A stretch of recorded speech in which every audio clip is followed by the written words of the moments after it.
Welcome back to another episode of Kicking It with Coach Red, where we bring you all the news, stories, takes, and opinions about your favorite teams from the Pacific Northwest, from the good to the bad to the Mariners. Oh, the sweet, sweet Mariners. They, you know, happy Father's Day to all the fathers out there that are also Mariners fans because big win on Father's Day. Missed it, all of it, but I heard it was a great time. I They wish I was got there. struck out like 16 times by Lance Lynn, but win 5-1. You'd love to see it. Uh, Well, let's talk about the Mariners. How about it? yeah, How about that? let's do that. All right. Before we jump into that, why don't I tell you a little bit about us? If you're looking for a guy that wants to see the Mariners win a lot, maybe you're looking for a guy like me, your boy Coach Red. You can find me on Twitter at the real Coach Red, on Instagram at the real underscore Coach Red. Also, search the show over on YouTube. Search Kicking It with Coach Red. Like, subscribe, hit the bell notifications, leave a comment or two. Also, check over the podcast page on Twitter and Insta at Coach Red Pod. Follow us. Do it, freaking do it. Let's And do if it. you're looking for a guy that just wants to watch the Mariners live, it's all he wants to do. It's true. He's in a land far, far away. Might be looking for a guy like your boy, Cain. Yeah, that's me. I'm Cain. You can find me on Twitter at Cain2406, on YouTube at Cain06, TikTok and Twitch at Cain0624. Do a little recap of the week that was in the Mariners. Two series, both at home. And we had the Marlins earlier last week and then the Chi Sox in town over the weekend. Two series wins. Yeah. Kane, what was your takeaway from the Marlins series? The bats definitely came out to play. It seemed like everybody was just doing something well. Teo is kind of my captain of the last week. The dude has been on fire, and he doesn't seem like he wants to cool off. So I feel like in that whole series, Teo was just unreal. What about you, Coach Red? Luis Arez, who? No. Hey, Oh, you might hey, be hitting 400, but you can't hit the Mariners. that's true. Zero hits for him the whole series. That's true. But he's back up to 400 now. Yeah, but guess what? He dipped below 400 for a while, for That's a couple true. days. It's true. Hey, I'll stand on that hill. Yeah, and like you said, the run production, like first two games of the series, 8 runs a pop. Eight Love to and see it. nine. Yeah, you love to see the big runs coming, seeing them coming in droves. And the Marlins are a good team. Yeah, they're So it's good to they're see. young and still figuring it out. But the Mariners did come away with the series win. The pitching looked great, and there's just not really much to look down upon with that series. Maybe a sweep, but you can't win them all. Yeah. And similar things went in 2 out of 3 against the Chi Sox, who, after a terrible start, have been pretty hot uh, as of the last month and playing pretty well. What did you take away from that series? I think the pitching was great in that as well, but the Mariners like to play it close when they play semi decent teams like that. Um, winning 3-2 and losing 4-3. Then the bats came alive. You God, know, that 4-3, Gino was, if the right fielder was 2 inches shorter, that's grand slam, baby. yeah, I saw that. That's So tough. close. That was really tough to see. But all in all, still a good series. I can't believe Lance Lynn had a career performance and we still won. Yeah, Jared Kelnick and Julio coming up clutch in that. And dude, Jared Kelenic just big base hits in big moments. I mean, that base clearing triple he had the other day, absolutely wild. Yeah. And that's kind of what you're seeing with the Mariners. They go through a weak stretch where they play pretty well. And then you kind of get the flip side of that. And that's kind of been the frustrating thing all year. I think that a buddy of mine sent me a meme, and the dude that's walking with his girlfriend, but he has the wandering eye and looking back, Yeah. and it was like the Mariners, and his girlfriend is a winning record, and the wandering eye girl is below 500, and it's like winning record. They're sitting there getting walked, and they're like, "Oh, losing record, let's go. Ooh, that looks Yeah. nice." It And I just laughed at that more than I should have, because they just fight to get back to 500, which is, if you look at some things. I saw a stat before the game that was played today on Tuesday, the 20th, and they're at 500, and they were 6 games better than last year at this point. We're 8.5 out of the wild card at this point last year, and they're 3.5 out of the wild card right now. But it just seems like things are not going how any of us expected. And we kind of talked about that in the last episode.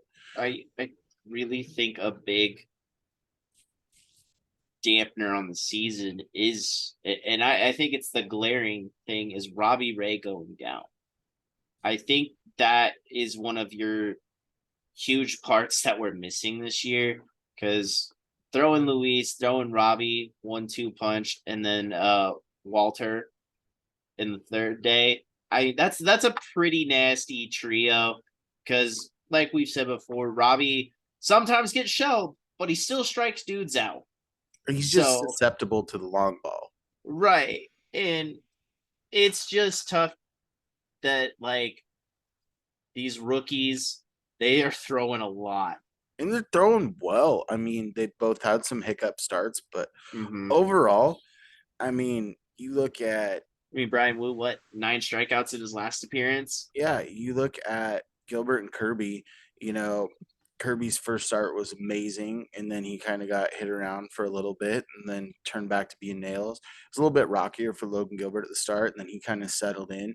So you're expecting some ups and downs with rookie pitchers, because either one, they're going to get shelled early because they're making a jump to the big leagues, or hitters have not wised up to their ways yet and scuff a Mm, little early. And that's kind of what you're seeing with Bryce Miller right now, is immaculate to start, hit a scuffle, and now he's kind of back on track again. You're kind of yeah, seeing that. You're kind of seeing that Kirbiness to him. Where with Wu, you getting a little bit more what you got out of Logan Gilbert when he was called up. right.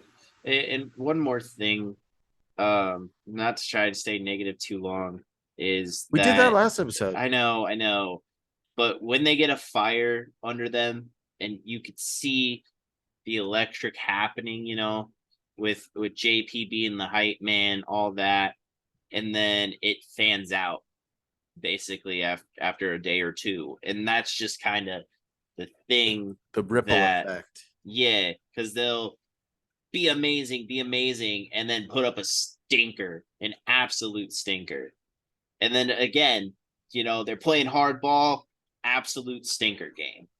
Like, I don't know, man. They need a G baby. uh Someone needs to dance to Big Papa. We need the Savannah Bananas to come into town and show them how to do the Big Papa, and have the whole team dancing behind Luis Castillo. I wouldn't mind that, actually. Yeah, and we already have Julio is Kofi. Easy. Just a little throwback to a '90s classic with Keanu Reeves. Post Matrix. uh, Hardball. All right.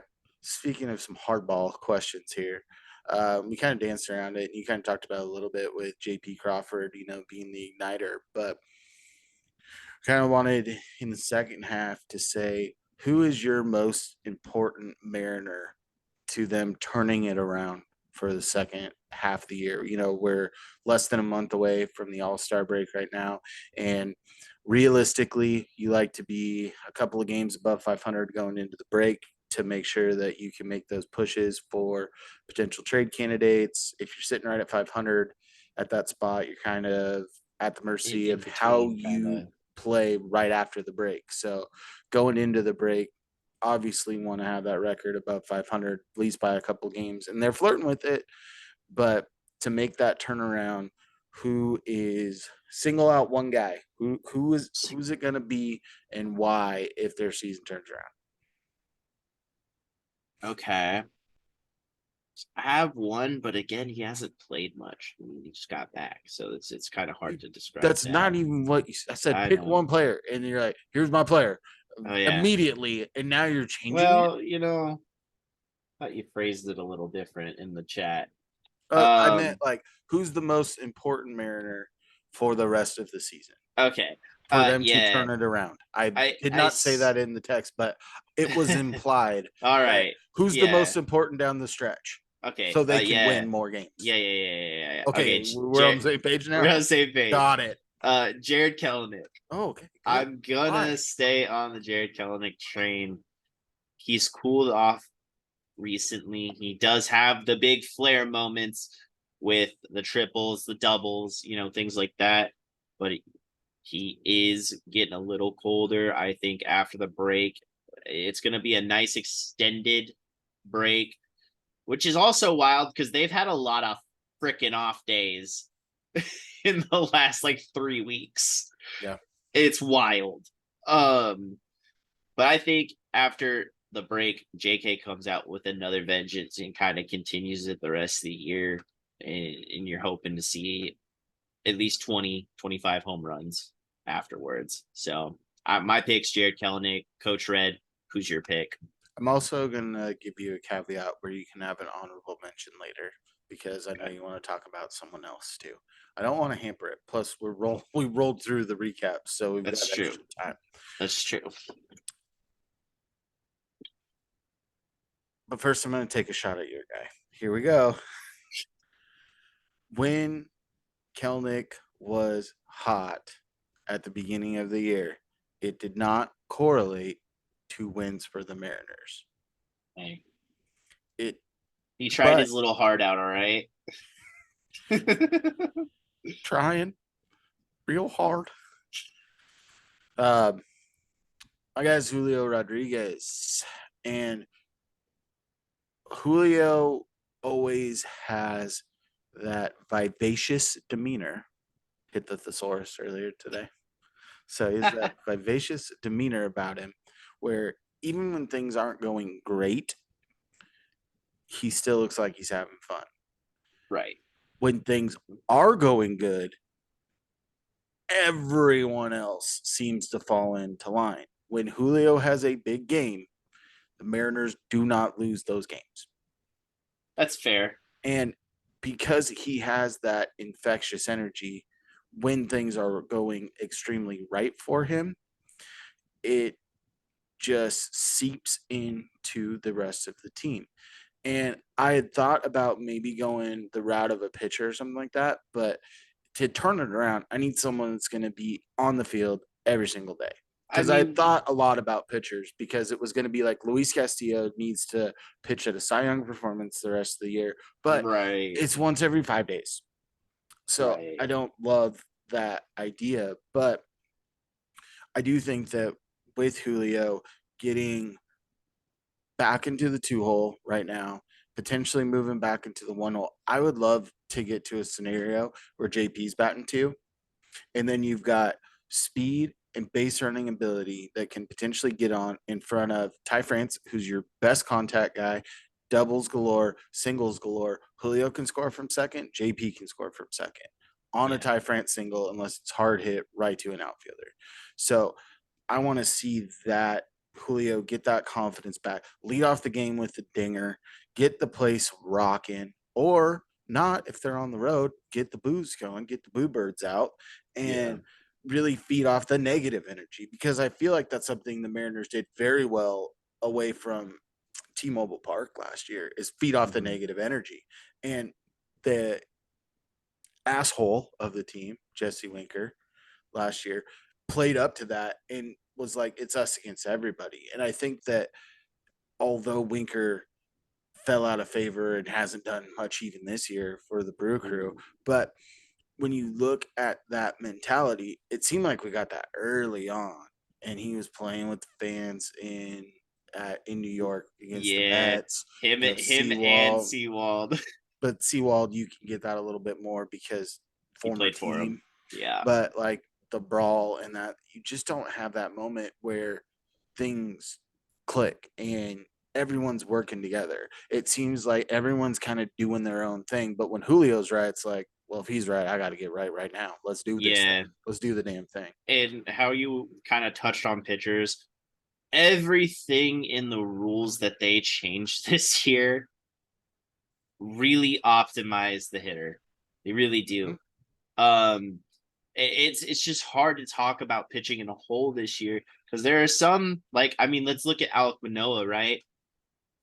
A dude was a Cy Young candidate last year and then dropped down to like I know it's a break.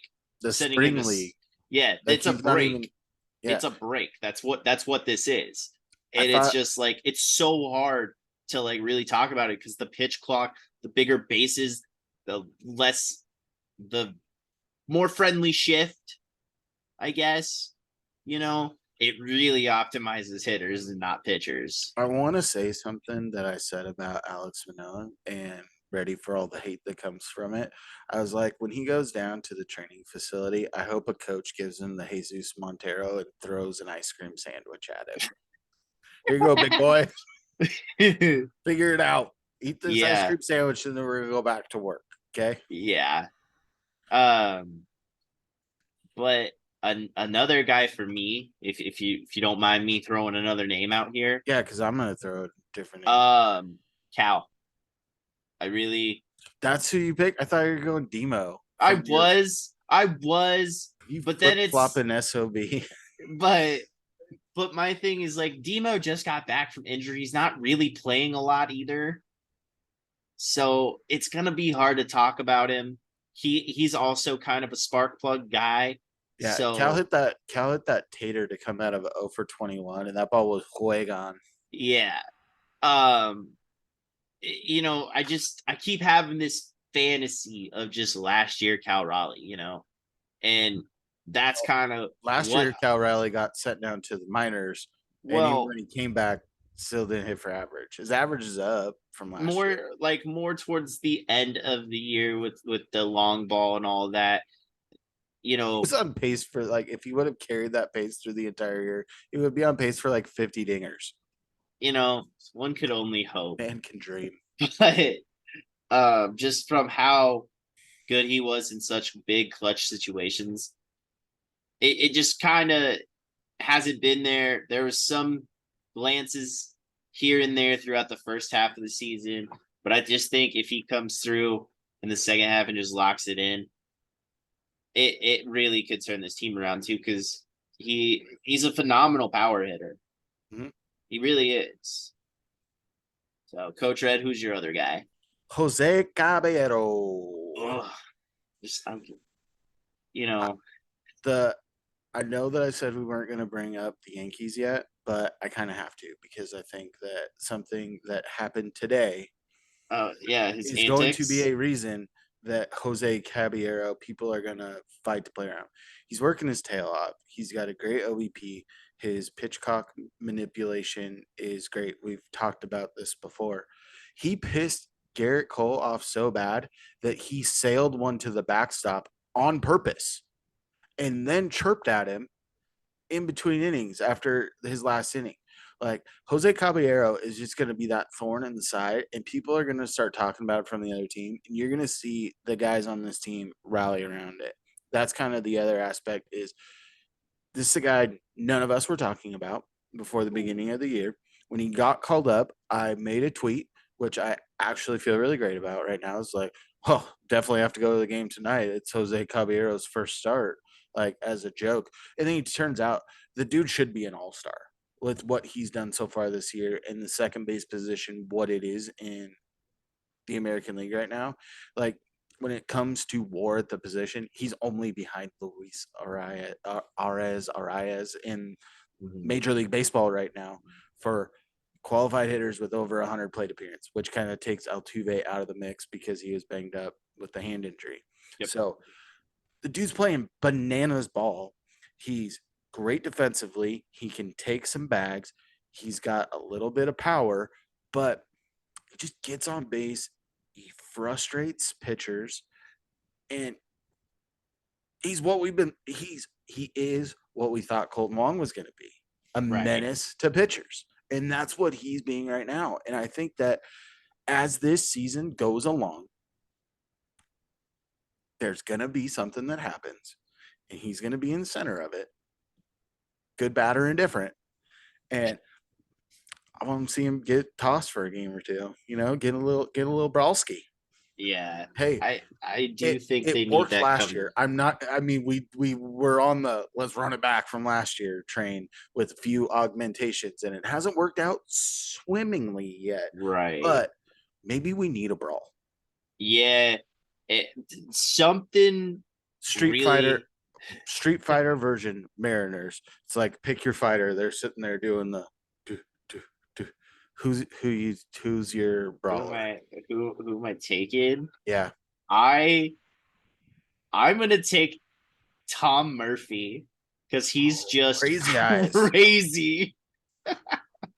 What about you?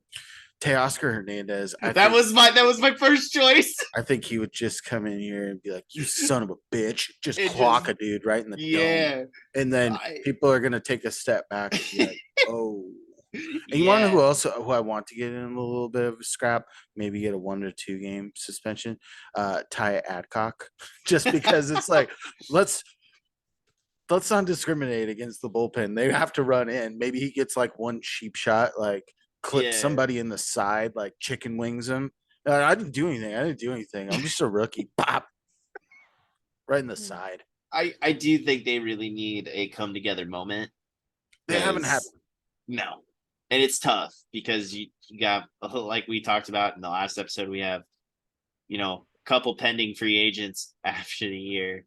And depending if we bring them back or not, like you gotta figure it out soon because the window's only getting smaller to get in. Yep.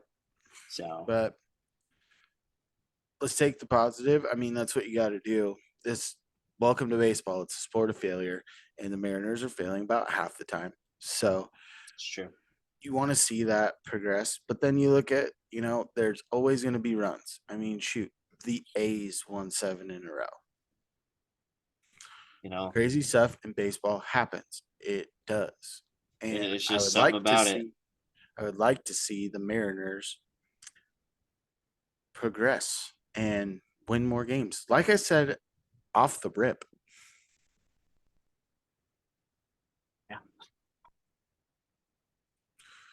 that's going to do it for this episode, I guess. We're done talking brawls, street fighters, and 2 to 4 players that we think are key to the turnaround. But before you rest your weary little head or turn off your phone, hop on over to social media and give us a follow. Find me on Twitter at the real Coach Red, on Instagram at the real _ Coach Red. Search YouTube, Kicking It with Coach Red. Like, subscribe, hit the bell notifications, leave a comment or two, and follow the podcast page on Twitter and Insta at Coach Red Pod. Follow us, follow us, follow us. Do it, freaking do it. Cain, where you at? You can find me on Twitter at Cain2406, on YouTube at Cain06, TikTok and Twitch, Cain0624. And as always, stay fresh. Stay fresh, peeps. Peace.